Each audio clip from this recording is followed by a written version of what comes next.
Graças a paz, queridos, boa noite. Amém. Sentado como vocês estão, feche seus olhos. Vamos continuar nesse mesmo estado de adoração. Expresse para Ele o amor do fundo do seu coração. Use as palavras para dizer o quanto você o ama. Nós te adoramos, Senhor. O Senhor é o nosso amado. Muito obrigado, Deus. Muito obrigado porque os teus olhos de amor nos alcançaram. E o teu Espírito Santo nos resgatou. E hoje nós podemos sentir a tua presença, sentir o teu amor. Hoje nós podemos saber com certeza que o Senhor existe. Mas não só isso, que o Senhor nos ama. E que o Senhor tem cuidado de nós. E tem preparado um lugar para nós por toda a eternidade. Muito obrigado, Pai. Eu te amo, Jesus. Te amo demais. Por todas as coisas que o Senhor fez por nós. Por tudo aquilo que nós estávamos condenados a morrer. Por tudo aquilo que nós fizemos, estávamos condenados a sofrer o dano da justiça. O Senhor fez justiça em nosso lugar. Assumiu a nossa culpa. Assumiu a nossa morte. E hoje nós temos vida. Porque o Senhor nos deu vida. Muito obrigado, Jesus. Te adoramos, Espírito Santo. Te adoramos. E te agradecemos porque o Senhor veio até nós. O Senhor habita em nós. Nós podemos, através do Senhor, Espírito Santo, sentir a presença do Pai, sentir Jesus e sentir a eternidade dentro de nós. E sentir que nós somos filhos teus. E sentir que nós somos escolhidos por ti. Sentir que nós somos amados por ti. Sentir que nós estamos seguros. Sentir que nós podemos descansar no Senhor. Porque o Senhor tem tudo sob controle. Muito obrigado. Nós te adoramos. Te adoramos. Eu te amo. Eu te amo. Eu te amo.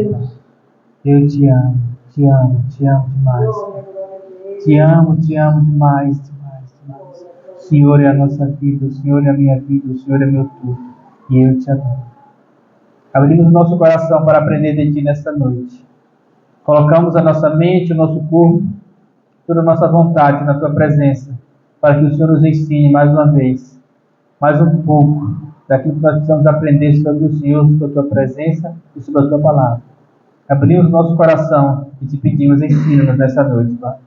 Toda a honra, toda a glória, todo o louvor pertence ao Senhor.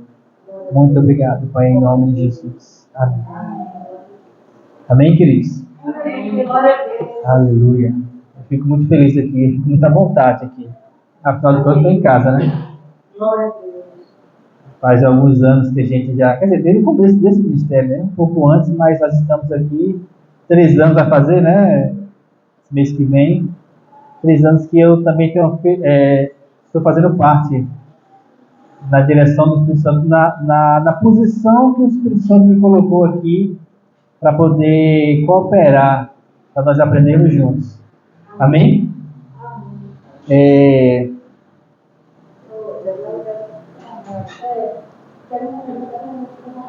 Nós temos tido cuidado de pregar um evangelho puro, como o pastor Alexandre falou aqui há pouco. Uma das coisas que eu tenho percebido hoje com muita clareza é que existem 2 evangelhos sendo pregados no mundo hoje. Existe um evangelho que é pregado para pessoas. Existe um evangelho que é pregado para templos. Qual você acha que nós pregamos? Qual você acha que é mais necessário? E eu vou explicar isso para você. E por incrível que pareça, eu vou explicar começando com o versículo que o pastor Alexandre deu aqui. Vinde a mim, todos que estáis cansados, lascado da vida, destruído. Está difícil? Venha. Está morrendo afogado? Em mim, ele falou, encontrareis descanso para a vossa alma. Você vem a mim, eu dou descanso a você. Isso é pessoal. É de pessoa para pessoa. Jesus é uma pessoa, nós somos pessoas, nós nos relacionamos com Ele. Mas o que tem acontecido no mundo hoje? Eu vou contar para vocês uma parábola que eu escutei há muitos anos atrás, e cada vez mais essa parábola tem sido uma realidade. Essa parábola eu fiz uma pregação há muitos anos, eu era menino, e ela ficou gravada na minha mente. E cada vez que eu tenho orado, o Espírito Santo tem me trazido entendimento de como isso tem acontecido com mais consistência hoje. A parábola é o seguinte: havia um lugar, uma enseada, beira de mar, e que havia muitos naufrágios ali. Constantemente navios naufragavam naquele lugar.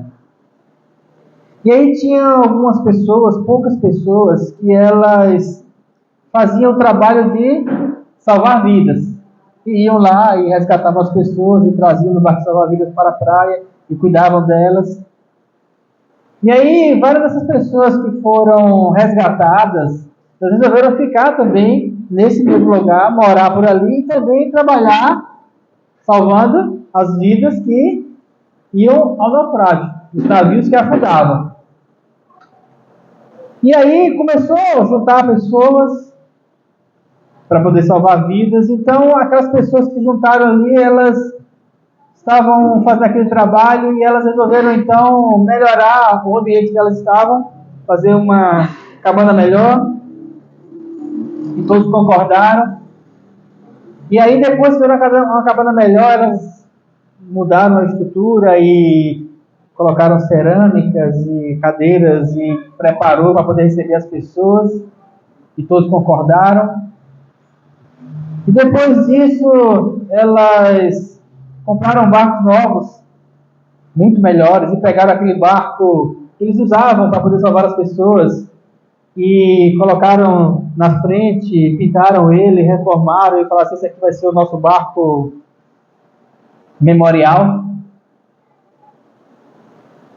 E outras pessoas foram resgatadas depois, e outras pessoas começaram a juntar também ali, e aquele movimento de salvar vidas cresceu, de tal maneira que eles tiveram que começar a se organizar. Eles estipularam então o valor que cada um deveria ajudar para poder manter o prédio, para poder pagar energia, pagar internet, para poder comprar novos equipamentos e melhorar o espaço. E aí eles também concordaram, todo mundo. E aí depois eles começaram a fazer reuniões periódicas para traçar o que iam fazer. E à medida que as coisas começaram a acontecer, eles começaram a se organizar em prol daquele espaço, daquele ambiente, da reforma e do local. E à medida que o tempo foi passando, eles eram um local que começou com o objetivo de salvar vidas. Mas sabe o que eles não faziam mais? Se perderam. Por quê? Porque tinha tanta demanda que eles mesmos se juntaram e preferiram fazer, que enquanto eles estavam ali pensando qual era a cor que iriam pintar o prédio, ou quais seriam as novas cadeiras, naquela enseada, os navios continuavam afundando e as pessoas continuavam morrendo. E é isso que tem acontecido hoje, queridos. Existem evangelhos hoje que são pregados para estruturas, para templos.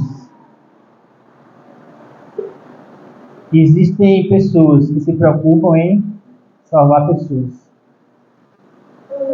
E quanto mais daqui para frente, mais esses mundos eles vão se dividir. Aqueles que estão preocupados em aumentar a sua cabana e o seu barco e os seus espaços vão ficar todos juntos. E aqueles que estão preocupados em salvar pessoas vão estar assim, igual nós. Simplicidade, mas com um único objetivo: salvar pessoas.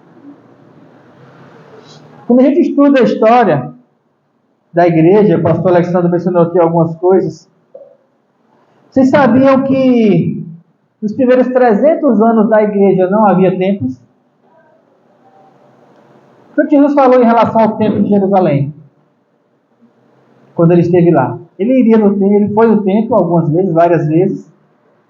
Ele não era sacerdote, então ele não podia entrar na parte principal, ele não podia fazer sacrifício pelo povo, mas ele pegava nos átrios, no Pórtico de Salomão e por onde ele andava ali por fora, porque ele era muito grande. Mas ele falou assim, quando perguntaram a ele: mestre, esse prédio é tão bonito, é tão grande. Pois bem, não ficará pedra, porque eu vou destruí-lo e em 3 dias verificarei. Aquele prédio foi destruído? Foi. Em 3 dias? Não. Aquele prédio ele foi destruído no ano 70 pelo Império Romano.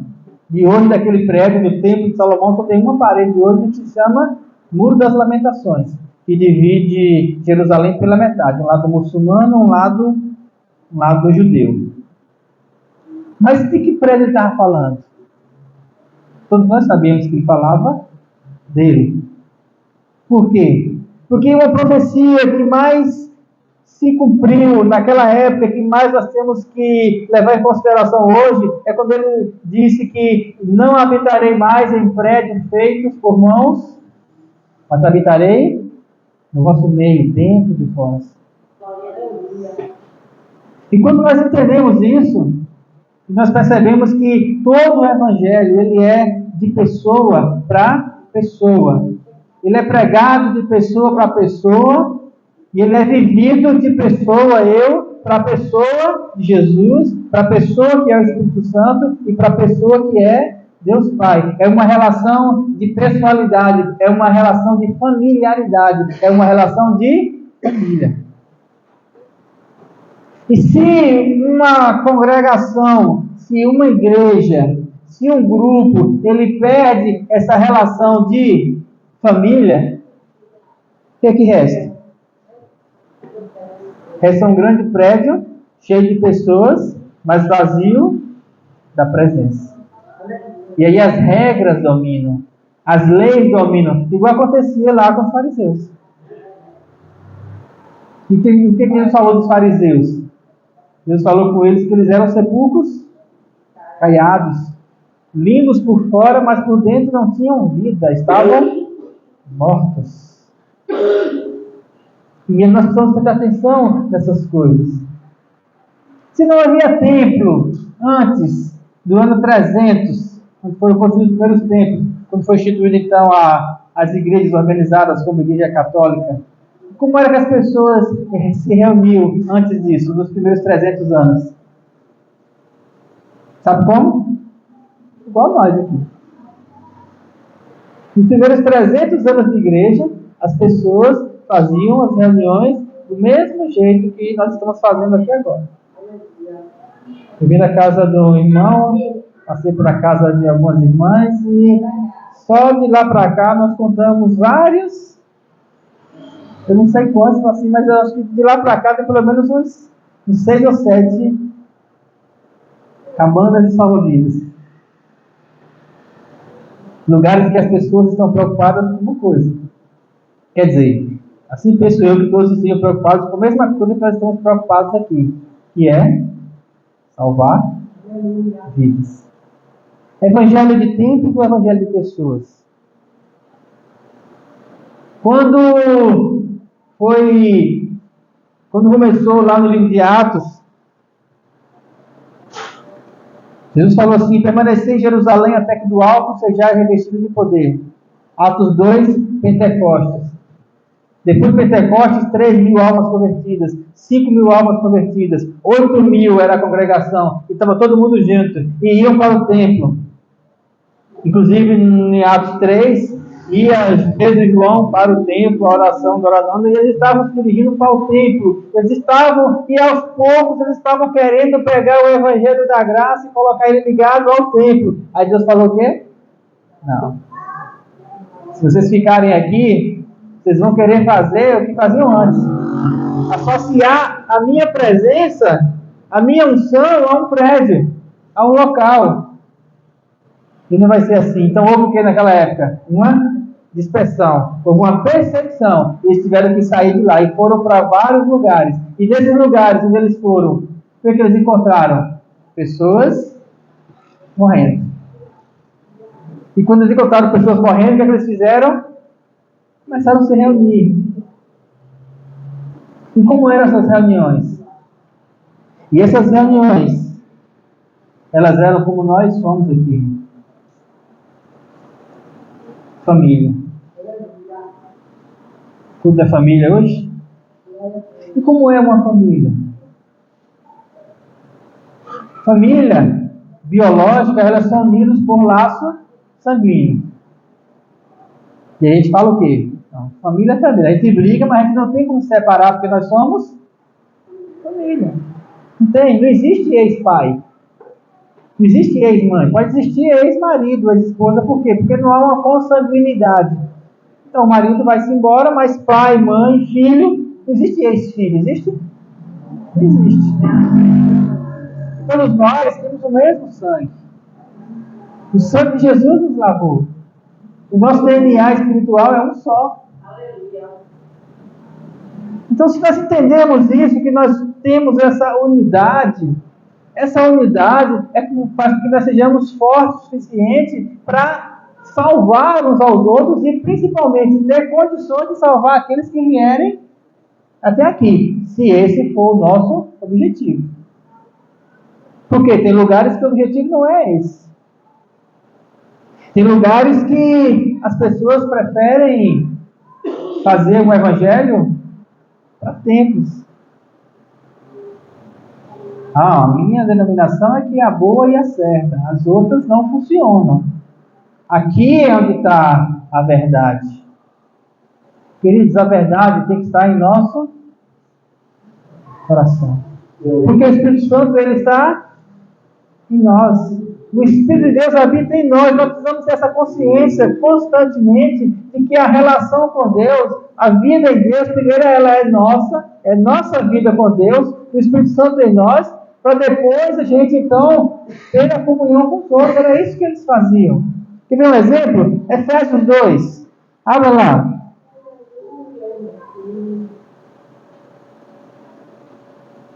Por que eu estou falando sobre isso hoje? Por que o Espírito Santo colocou no meu coração para falar sobre isso hoje? Porque o Espírito Santo colocou no meu coração para ensinar hoje, ou para mostrar hoje, da necessidade que nós precisamos ter. Eu falo nós como fazendo parte dessa família, amém? Glória a Deus. Que nós precisamos ter para mantermos a unidade da fé, o vínculo da fé, um vínculo familiar, um vínculo de unidade, e digo mais, um vínculo de cumplicidade na fé. Se nós estivermos juntos, se nós mantivermos o mesmo propósito, a mesma fé, se nós entendermos que nós somos um em Cristo, as portas do inferno não prevalecerão em nossas vidas. Efésios 2, a partir do 14. Abriram? Amém?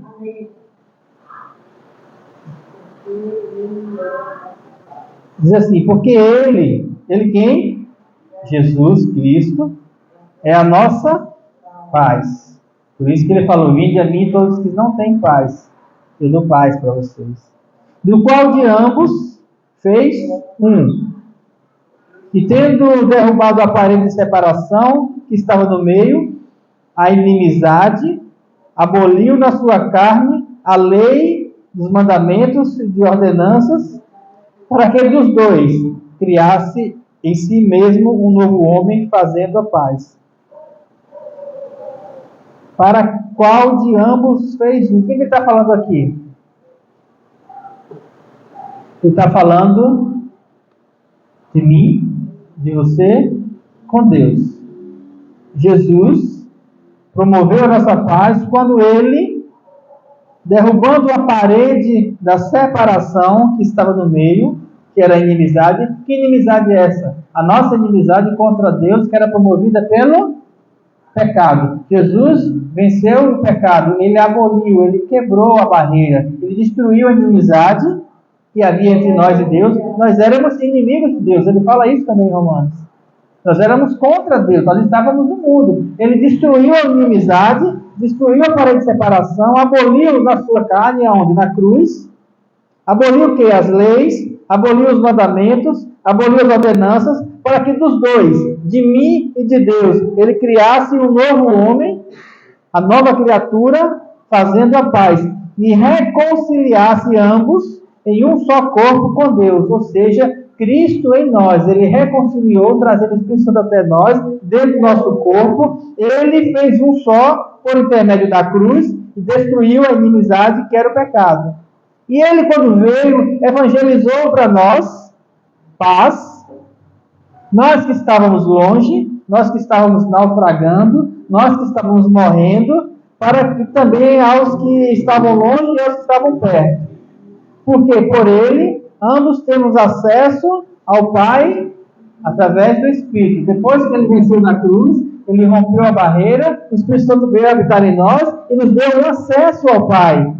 E assim nós já não somos mais estrangeiros, mas somos agora cidadãos dos céus. Somos, então, qual é a palavra que está escrita aí? Família de Deus.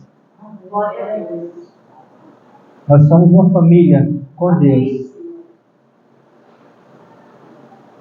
Edificados sobre o fundamento dos apóstolos e profetas, ou seja, aquilo que foi sido ensinado, sendo ele mesmo, Jesus Cristo, a pedra angular, do qual todo o edifício, bem ajustado, cresce para santuário dedicado ao Senhor. E que edifício ele está falando aqui? Ah, pastor, aqui ele falou do prédio. Ele está falando da construção de Deus em nós. Esse edifício que ele está falando aqui, ele está falando, sabe do qual? Daquele, quando ele fala assim, aquele que ouve as minhas palavras e as pratica, é semelhante ao homem sábio que fez um edifício, edificou a casa sobre, que é Jesus. A edificação de Deus em nós, santuário que cresce para o santuário dedicado ao Senhor, do qual também vós juntamente estáis sendo edificados para a habitação de Deus no Espírito. Quando as pessoas elas começam a esquecer desse sentido, de uma vida em Deus, de uma comunhão com Deus, de uma intimidade com Deus, e começam a se preocupar com uma estrutura, com crescer, com gerar dinheiro, com prédio, com essas coisas todas, elas perderam o sentido real do Evangelho. Mas pastor, então crescer é errado, o problema não está no crescer, o problema está no sentido aqui dentro. O que nós queremos como família de Deus? Nós queremos membros ou queremos irmãos? E quando nós instituímos regras e leis que prezam mais do que a salvação de vidas, sabe aquela palavra que eu contei? Chegou uma fase em que houve um naufrágio muito grande e muitas pessoas vieram sendo resgatadas. E quando chegaram na porta daquele novo salão de salva-vidas, alguns daqueles disseram assim, rapaz, está tudo tão limpinho aqui dentro, depois esse pessoal entrar não vai sujar tudo. Não vamos estragar o nosso ambiente, não. Vamos ter outro canto para mandar eles, não. Porque nós estamos tão bem aqui entre nós mesmos. Nós estamos tão bem aqui porque... E aí houve uma briga entre eles, sabe por quê? Porque, mas não é só nosso papel. Não é salvar vidas. Não é tratar dos sujos, dos doentes, dos que precisam. Vinde a mim todos os que estáis cansados, oprimidos, sobrecarregados, está sujo, está com dor, está com enfermidade, está arrebentado da vida, está chorando, está triste, está doente. Então são esses que nós precisamos trazer para a nossa família. Não é nem para ser membro da igreja, é trazer como família. Glória a Deus, é assim. Trazer como irmãos, trazer para cá. Se nós como família, nós tivermos uma unidade, uma forma de pensar em que todos têm o mesmo coração. Aqueles que chegarem aqui, eu falei isso aqui outras vezes, não sei se foi aqui, de público ou foi o pastor Alexandre, precisa ter um formato de amor, de comunhão, de unidade, de cumplicidade, para que aqueles que vierem até aqui, que eu sei que vêm e vão vir mais, eles vão ter que ter duas escolhas. Ou fica porque tem o mesmo coração e o mesmo amor, ou então não fica porque não vai se adaptar. Como assim não se adaptar? Existem igrejas, e eu conheci algumas, que elas vivem para si mesmas. Como é viver para si mesmo? É o seguinte, tem um bocado de gente que... Vamos pegar um exemplo. Tem um bocado de gente que gosta de microfone. O que eles fazem? Juntam todo mundo, e aí eles pegam e alugam seus prédios, botam seus ar-condicionados, botam os ventiladores, compram o seu som, e eles falam deles para eles mesmo. E fazem um revezamento de microfone, já que todo mundo gosta de microfone. Então, nós estamos aqui. Se alguém vier para essa igreja, vai ter que ser alguém que goste do microfone. Porque senão vai estar fazendo o que lá? Então eles vão ficar um amaciando o ego do outro, porque eles gostam de estar ali, porque eles têm o mesmo objetivo. Qual o objetivo deles? A vaidade, a riqueza. Qual o objetivo deles? Muitas vezes é mostrar quem tem as roupas melhores, ou quem canta melhor, quem tem os melhores instrumentos. Então eu já participei de, por exemplo, encontros de igrejas, que eram igrejas que comparavam as bandas, porque eu tinha uma banda muito boa, e outra tinha outra banda muito boa, e aí vinha, e aí a minha banda tocava, e aí eu falava assim, cara, a tua banda é massa, aí a outra banda tocava, e a outra dizia assim, você também é massa, e ficava um agradando ao outro, um mostrando para o outro que cada uma banda era melhor do que a outra, e que ensaiou mais, e que aquela música era mais afinada, e acabava o culto, e ia todo mundo comer pizza, e a pergunta que eu faço é, duas perguntas. Onde fica Deus nessa história? E onde ficam os que estão morrendo afogados? Glória a Deus. Precisamos entender com certeza o que é o Evangelho. Porque no mundo de hoje, muitas pessoas estão saindo das igrejas porque elas percebem que aquilo que elas têm sede não estão encontrando. Eu tenho conversado com pessoas que falam assim, eu quis ir para a igreja, eu fui lá, eu fiz parte, mas chegou uma hora que não dá mais. Porque você tem uma sede imensa de Deus, mas você procura, você está morrendo afogado, esticando a mão aqui, gritando, e você vê as pessoas que estão lá no barco com o bote salva-vida, mas elas não jogam para você, elas estão abraçadas com o bote salva-vida.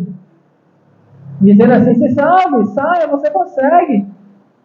O mundo não consegue, sem um evangelho verdadeiro, sem uma palavra de vida. Se você não se preocupar com as pessoas que vêm até você, elas não vão se salvar sozinhas, porque a fé vem pelo ouvir. E como ouvirão se não há quem pregue? E como pregarão se não forem enviados? Está escrito isso em Romanos. Nós estamos aqui porque nós somos enviados, não é para sair. Você não precisa nem ir muito longe, as pessoas vêm. E vem com dor, e vem com sofrimento, e vem com depressão, e vem com angústia. Mas é aquilo que nós temos para oferecer. O microfone? O professor sabe que eu não gosto de microfone. A gente só dá o que tem. Então, se nós temos vida em nós mesmos, se nós temos realmente uma vida de Deus em nós, não tem como as pessoas não serem atraídas por isso. Mas lembrando que o nosso objetivo jamais será ter uma estrutura grande ou envaidecer por causa de riqueza ou fama. Nosso objetivo principal é tirar as pessoas da morte, que estão morrendo afogadas, e colocá-las num lugar de salvação eterna. Fazer elas encontrarem Jesus, ainda que elas fiquem ou não fiquem aqui, mas que elas tenham um encontro com Jesus. Amém?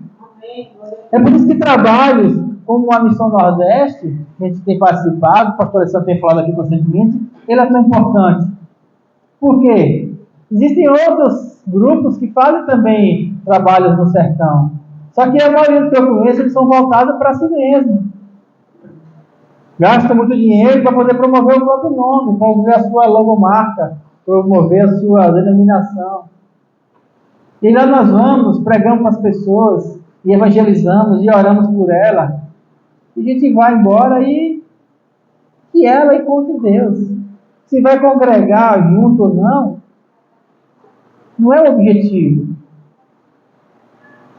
Se aquela pessoa vai acreditar igualzinho a gente acredita ou não é o objetivo.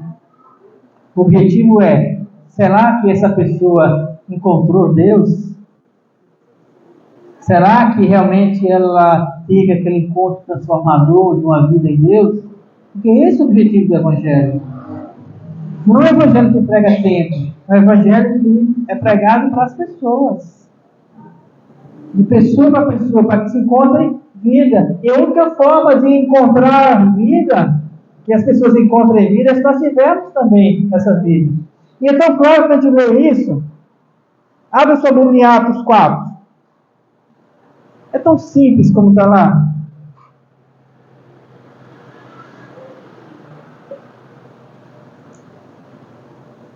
A simplicidade da unidade, a cumplicidade e o amor é o que vai fazer com que a unção de Deus, Atos 4, a unção de Deus seja derramada sobre nós. O que era que havia na igreja primitiva de tão diferente que fazia com que eles andavam em poder e as orações deles funcionavam e até as roupas e a sombra dos apóstolos curavam as pessoas? O que havia entre eles que era tão diferente se eles não tinham nem templo? O que havia com aquele povo que está descrito no livro de Atos que fazia com que as pessoas elas olhavam para elas e viam Jesus? Porque eu tenho um cuidado muito grande, queridos, e quando você olha para mim, você no mínimo reconheça Jesus, alguma coisa de Jesus você tem que ver em mim. Se você não vê nada de Jesus em mim, meu Deus, o que eu estou fazendo? Que tipo de cristão sou eu? Que vida espiritual é essa que eu tenho? E como é então que eu vou ver Jesus em você? Quais são as características de Jesus? Eu vou deixar o cabelo grande? Vou deixar a barba? Eu vou deixar os meus olhos azuis, igual a Cristo que tem nas fotos? Aquele Cristo de barba lisinha, parece até que tem estado chapinha, e de barba bem feitinha e olhos azuis, aquele Jesus ele é europeu e foi pintado por um artista na Idade Média. Não existe uma foto de Jesus. Nem o Santo Sudário, como alguns falam que é. Então, como é que eu vou ver Jesus em você, pastor? Uma vez Felipe perguntou para Jesus assim: Senhor, mostra-nos o Pai. E aí, Jesus falou para ele: como? Eu estou com você até hoje e você não viu o Pai ainda. Mostra-nos o Pai, eu quero ver o Pai. Olhe para mim. Quando eu curo as pessoas, é o Pai. Quando eu falo uma mensagem de amor, é o Pai. Quando eu ressuscito alguém que está morto, quando eu liberto alguém que está preso, possesso pelo diabo, é o Pai. Como é que você diz para mim, mostra-nos o Pai? Você não entendeu ainda, e muitas vezes nós estamos igual, 2000 anos depois do Evangelho, estamos igual aquelas pessoas lá que escutaram pela primeira vez e não entendiam. Como é que eu vou ver Jesus em você? Mostra Jesus para mim.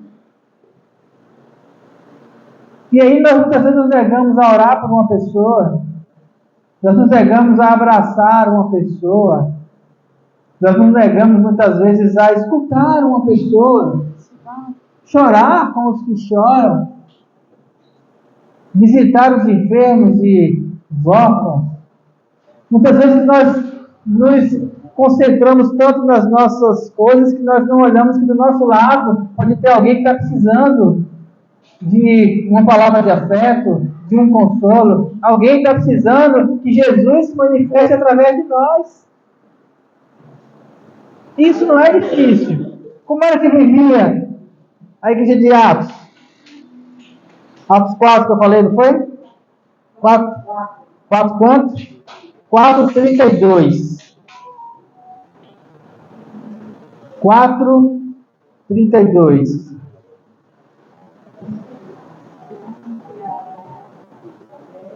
Até alguém lembra o que eu estou escutando. Na minha tradução, diz assim, vamos ler bem devagar. Eu gosto de ler devagar essas partes para a gente aprender. Atos 4:32. Da multidão dos que creram, eram o coração e a alma. O que é o coração e a alma? O coração fala de vontade. Todos eles tinham a mesma vontade. Eles queriam a mesma coisa. A alma fala de quê? Fala de entendimento. Todos eles pensavam a mesma coisa. Eles queriam a mesma coisa, pensavam a mesma coisa. Ou seja, eles estavam unidos na vontade e no propósito. Ninguém considerava exclusivamente nenhuma das suas coisas que possuía. Tudo, porém, lhes era comum. E, de fato, eles pegavam, vendiam suas propriedades e colocavam aos pés dos apóstolos. Talvez hoje essa não seja a necessidade de você vender a sua casa e trazer aqui para o pastor Alexandre, para mim, para outra pessoa. Mas a pergunta que eu faço é, até que ponto aquilo que Deus colocou para você, no seu coração, está de fato para servir aqueles que são da sua família? Seja com um carro, seja com uma casa, seja com uma comida, seja com alguma coisa. E muitas vezes não só alguém que é da família, mas alguém que vem até você. Até que ponto você tem esse propósito no seu coração de ser servo? Porque aqui eles eram só um coração e alma de quê? Que ninguém considerava exclusivamente seu, nenhuma das coisas que possuía, tudo porém era comum. E por isso, o que é que diz no versículo 33? Com grande poder os apóstolos davam testemunho da ressurreição do Senhor Jesus. Quando há uma unidade, quando há uma só palavra, quando há um só amor, quando nós estamos juntos, fica fácil mostrar o Evangelho. Porque não é só por aquilo que se fala, vai ser por aquilo que se é, por aquilo que se vive. Então não é só você falar e pregar de púlpito, tem que viver. O Evangelho tem que ser a sua vida, tem que ser o seu coração e a sua alma. A unidade familiar da igreja, e eu estou falando agora de nós aqui especificamente, daquela porta para cá, nós temos que ter uma cumplicidade, uma unidade, no sentido de servir uns aos outros, de maneira que todos nós estejamos fartos não só de coisas, mas principalmente de amor, de carinho, de cuidado, de afeto.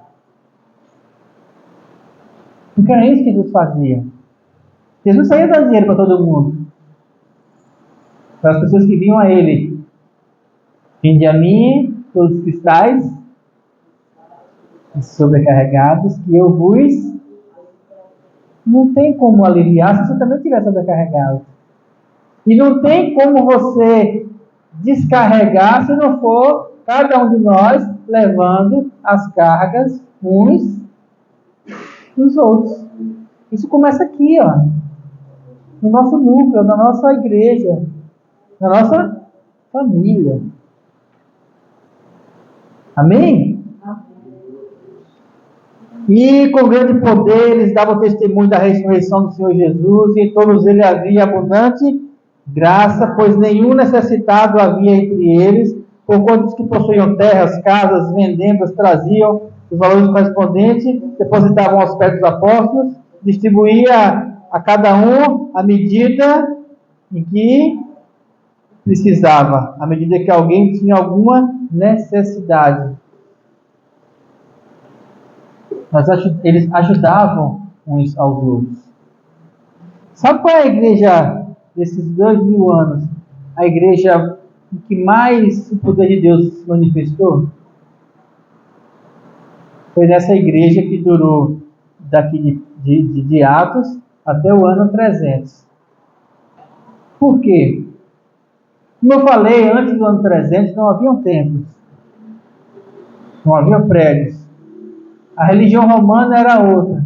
A igreja ela era perseguida. Então, os irmãos, eles tinham que estar bastante unidos. Eles tinham que estar bastante unidos entre eles. Por quê? Porque se ele fosse comentar alguma coisa da igreja com as pessoas de fora,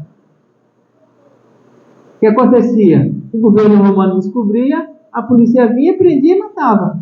Simples assim. Então eles tinham que ser muito cúmplices um do outro. Entre eles havia uma cumplicidade. Não, nós vamos nos proteger uns aos outros, porque nós somos família. Nós vamos cuidar uns dos outros, porque nós somos família.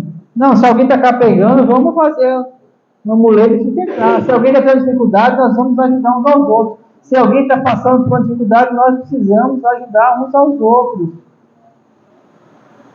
E eu participei, queridos, de igrejas grandes, em que se gastava muito dinheiro para fazer festa da igreja, 100 mil reais para fazer as festividades da igreja, e ficavam pedindo encarecidamente que os irmãos trouxessem de casa um quilo de feijão para fazer algumas cestas básicas para dar para os irmãos que estão necessitados.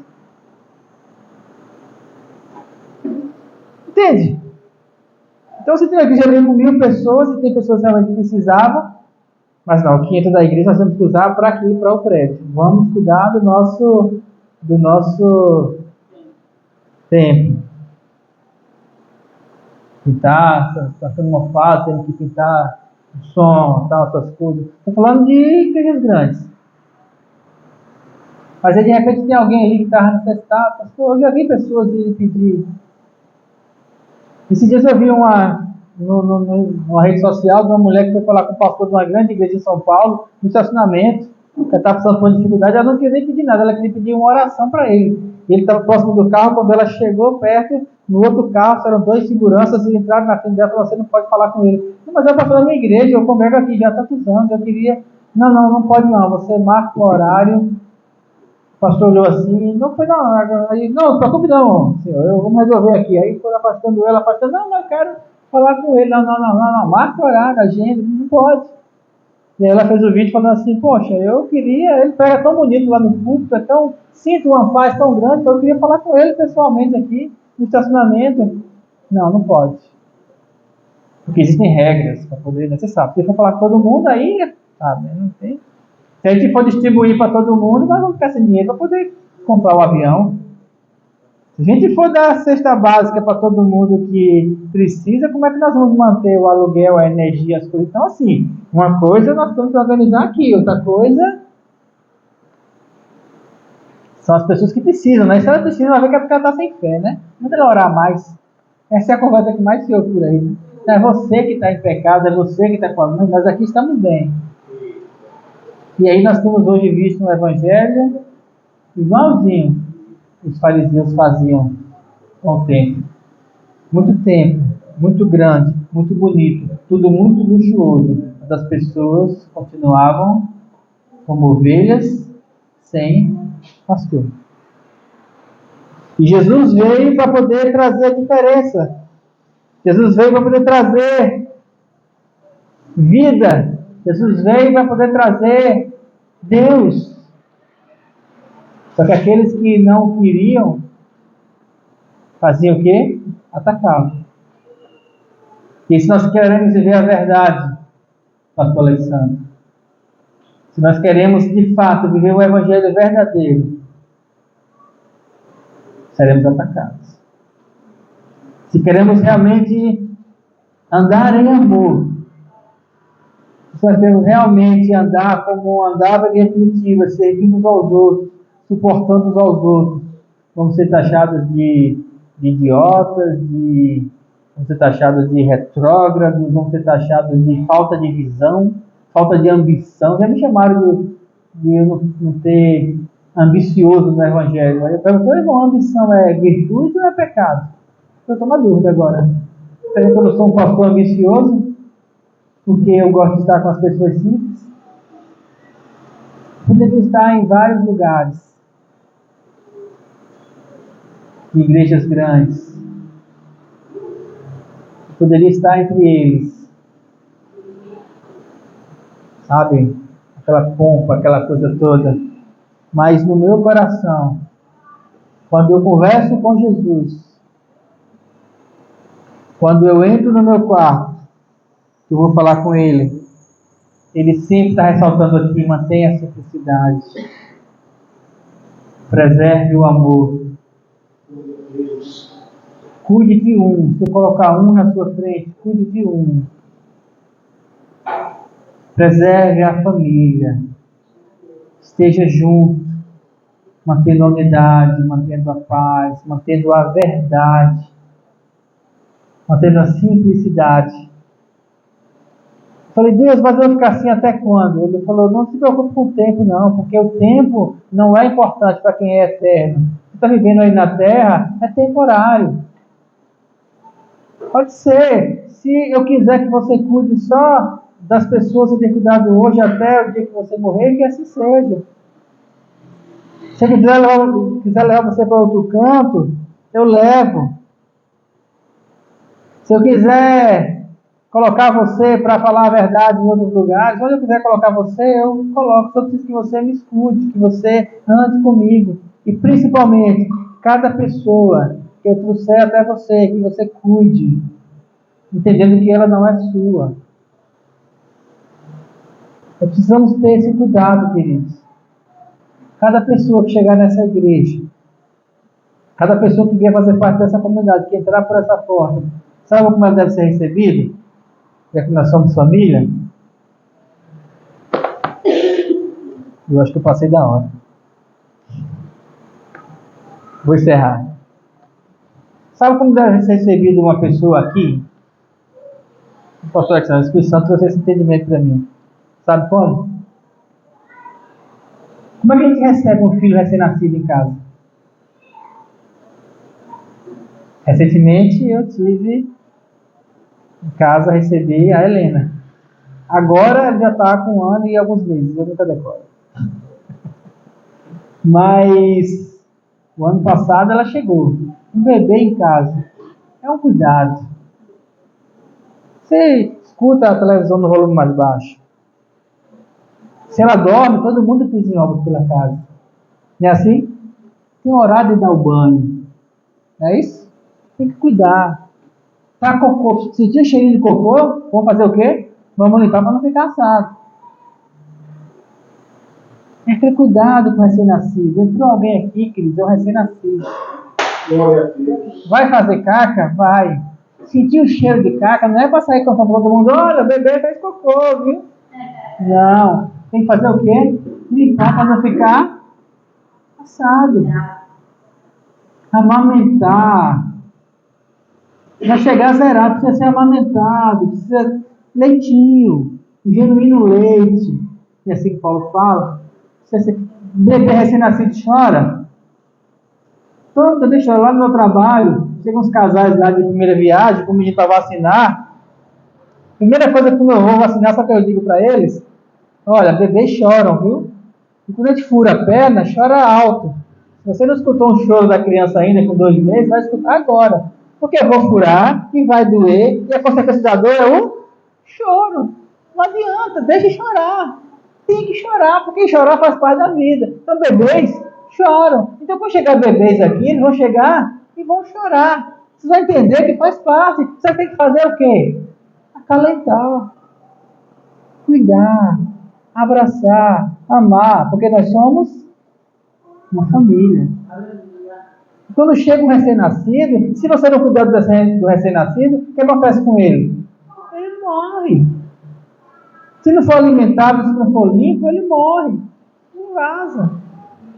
Então, toda pessoa que você resgatar do mundo, tem que resgatar entendendo que é um recém-nascido. Tem que ter amor, tem que ter paciência. Se nós não tivermos isso entre nós, a pior coisa para um casal é ter um filho, é quando um casal está brigado. Por quê? Não tem nem paciência um com o outro, como é que vai cuidar da criança? Não é assim? Nós que já somos mais velhos, já vimos isso tantas vezes acontecer. Mesma coisa é que chegou, tem que cuidar, só que não tem como cuidar se nós não cuidarmos uns dos outros. Era só o coração e a alma daqueles que criam, eles estavam juntos. Porque estavam com medo da perseguição? Não. Porque eles entendiam que era o amor, era o vínculo da perfeição, a unidade da paz. Jesus mostrou isso para eles. E para encerrar, quando Pedro foi conversar quando Jesus foi conversar com Pedro a respeito de cuidar dos cordeirinhos, qual foi a pergunta? Jesus fez para ele 3 vezes. Por quê? Porque se não tiver isso, o resto, Pedro, não adianta você ser pedra, não adianta você pregar para a multidão, não adianta você ser unção de levantar mortos e curar enfermos, se você não entender o amor que eu tenho para com você, para que você passe também isso para as pessoas. Imagine Pedro quando chegou na casa de Cornélio, que viu aquele pessoal lá falando em línguas. Aliás, antes de ele chegar, quando ele pisou na porta, ele disse assim: olha, eu sei que a lei diz que judeu não pode entrar na casa de gentio, mas essa lei já morreu para mim, então vou ter que desfazer dela aqui na minha mente, porque eu estou em construção ainda, e vou falar. E ele começou a falar o evangelho, que as pessoas começaram a se encher do Espírito Santo, começaram a falar em línguas, e ele falou: e agora? O que eu posso fazer? Eu não tenho mais controle de nada. Então tudo que eu tenho que fazer é amar. E ficou ali com eles 3 dias, porque ele não queria nem entrar, ficou 3 dias. 3 dias falando de quê? De Jesus. Acho que Pedro fala assim: rapaz, um dia eu encontrei com ele na praia, rapaz, um dia eu comi com ele peixe, e Cornélio lá fala assim: eu quero conhecer. E cada vez que Pedro falava de Jesus, eu acho que Cornélio via Jesus em Pedro, porque é assim que funciona. Porque Paulo viu Jesus, mas o ver não é o ver face a face, não é o ver fisicamente, é aquilo que você sente, é aquilo que a gente crê, é aquilo que está dentro do coração. Então eu preciso olhar para o pastor Alexandre e ver Jesus nele, o afeto, o amor, a unção, o cuidado, o Espírito Santo manifestando com frutos espirituais. Paciência, benignidade, bondade, mansidão, domínio próprio, fé, honra, verdade. Essas coisas são a face de Jesus em nós. E quando nós vivemos isso com os outros, quem chega e tem necessidade disso, fica. Mas quem chega e quer microfone, ou quer fama, ou quer status, aí não fica. Simples assim. A questão não é quem fica ou quem não fica, a questão é quem nós somos. E quem nós somos? Nós somos uma família que tem o desejo de servir a Deus. Nós somos uma família que primeiro amamos ao Senhor sobre todas as coisas e amamos uns aos outros. E nós apoiamos uns aos outros. E nós servimos uns aos outros, e nós ajudamos uns aos outros, e assim nós crescemos espiritualmente, assim nós crescemos como igreja, assim nós crescemos como corpo. Amém, queridos? Amém. Se coloque em pé, nós vamos orar.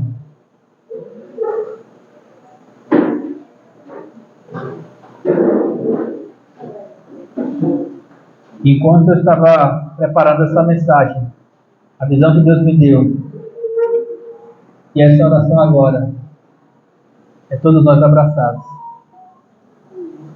Todo mundo. É pro meio, faz um bolo aqui no meio. Chico, quem está na porta também.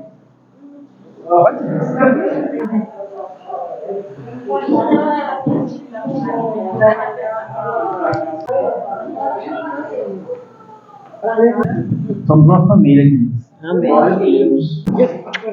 Assim como acontecia na igreja primitiva, quando nós estamos orando, a unção de Deus ela vai passar de um para o outro. Glória a Deus. Você vai sentir o poder de Deus. Do amor. Da unidade. Que é o vínculo da perfeição. A unidade da fé. A unidade do Espírito. Ele nos une como família. Amém. Como um corpo ajustado. Ajudando uns aos outros. É isso, que o Evangelho é isso, essa simplicidade. O poder de Deus está aqui, ó. Aleluia. Na simplicidade do amor. Pai, nós te agradecemos, Deus. Aleluia. Agradecemos, Deus, por tua graça em nossas vidas. Aleluia. Espírito Santo, aqui estamos nós. Aqui estamos nós, Deus. Nos apresentando diante do Senhor como sacrifício vivo e santo na tua presença. Amém. Nós estamos aqui, Senhor, tocando uns aos outros. Em nome de Jesus. Esse toque físico que nós estamos, Senhor, apresentando que todos estamos ligados pelo mesmo sangue. Aleluia. E todos nós passamos pelaquela cruz, todos nós morremos com o Senhor. Estamos aqui, Espírito Santo, unidos numa só fé, num só propósito, num só coração e alma. E colocamos diante do Senhor todo o amor que nós temos pelo Senhor. Nós colocamos pelos nossos irmãos. Aqueles que o Senhor, pelo teu propósito, aprove colocar neste lugar, neste prédio, nesta cadeira, neste canto que nós estamos aqui, Deus. Se nós estamos aqui hoje, nesse momento, é porque o Senhor nos colocou e nós queremos manifestar a tua glória, a tua unção, a tua graça, Senhor, primeiro entre nós mesmos. Em nome de Jesus. Que o Espírito Santo cada dia nos capacite, cada um de nós, com toda mansidão, com toda benignidade, com toda verdade, com honra, com fidelidade. Que a cada dia, Senhor, o propósito que foi colocado no coração do pastor Alexandre se estenda ao coração de cada pessoa que tem congregado aqui, Deus, em nome de Jesus. Que a cada dia, Senhor, a unidade da paz venha ser fortalecida, Senhor. E eu oro, Senhor, e declaro em nome de Jesus que cada pessoa que vier a este local daqui para frente, que entrar por essa porta, será impactada pelo amor. Aleluia. Não pelas palavras, mas será impactada pela unção que vai fluir de cada coração, Senhor. Aleluia. Que a tua unidade, que o teu propósito se cumpra, Senhor. Que cada vez mais nós estejamos unidos, Senhor, não para levantar um ministério, não para levantar um prédio, não para edificar uma denominação, mas que nós tenhamos, Senhor, cada vez mais em nosso coração o propósito de fazer o teu reino estabelecido, o teu reino de amor, Senhor, o teu reino de justiça, o teu reino de salvação de almas, Deus. Um reino que se preocupa de fato que as pessoas sejam resgatadas do inferno e encontrem a glória da vida eterna através de Ti, através do Espírito Santo. Que as pessoas possam ver Jesus em nossos corações, que as pessoas possam ver Jesus em nossos olhos, que as pessoas possam ver Jesus em nossos atos, que as pessoas possam ver Jesus em nossas palavras, que as pessoas possam ver Jesus em nossas atitudes, Senhor. É o que nós declaramos, Senhor, para este corpo reunido aqui neste lugar, para esta família, para esta igreja da qual nós fazemos parte, Deus. A tua unção vem sobre cada um de nós, Pai. E que tudo aquilo, todo tipo de fortaleza, todo tipo de contenda, todo tipo de construção dentro da alma que foi levantada pelo diabo, que não vem de Ti, que seja destruída agora em nome de Jesus. Amém. Qualquer coisa que foi colocada aqui, Senhor, que o diabo lançou, qualquer flecha do inimigo que foi levantada para trazer dissensão, dúvida, para trazer falta de amor, que seja destruída em nome de Jesus. Que a tua unção, a tua graça, a tua verdade, a tua paz, que excede todo entendimento, Senhor, inunde os nossos corações, para que todos aqueles que estiverem cansados e sobrecarregados venham até aqui e encontrem o Senhor em nossas vidas. Essa é a nossa oração, Deus. Esse é o desejo que há no nosso coração, o desejo de manifestar o Senhor, o desejo de manifestar a tua paz, o desejo de manifestar o teu amor, Pai. Amém. Nós abençoamos cada vida aqui, Pai, em nome de Jesus. Declaramos a tua graça, Senhor, a tua unção, o teu amor.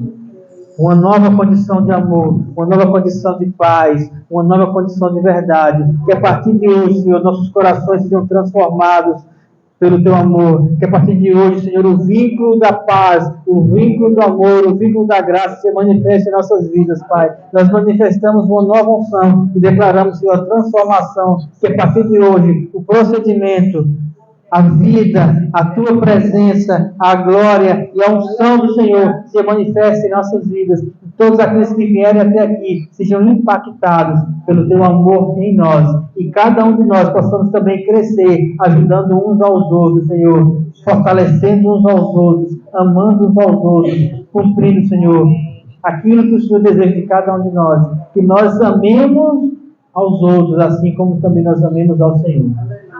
Nós te agradecemos, Pai, por esta noite, te agradecemos por essa palavra, te agradecemos por tua graça em nossas vidas. Nós te louvamos e te agradecemos em nome de Jesus. Muito obrigado, Pai, em nome de Jesus. Amém. Glória a Deus.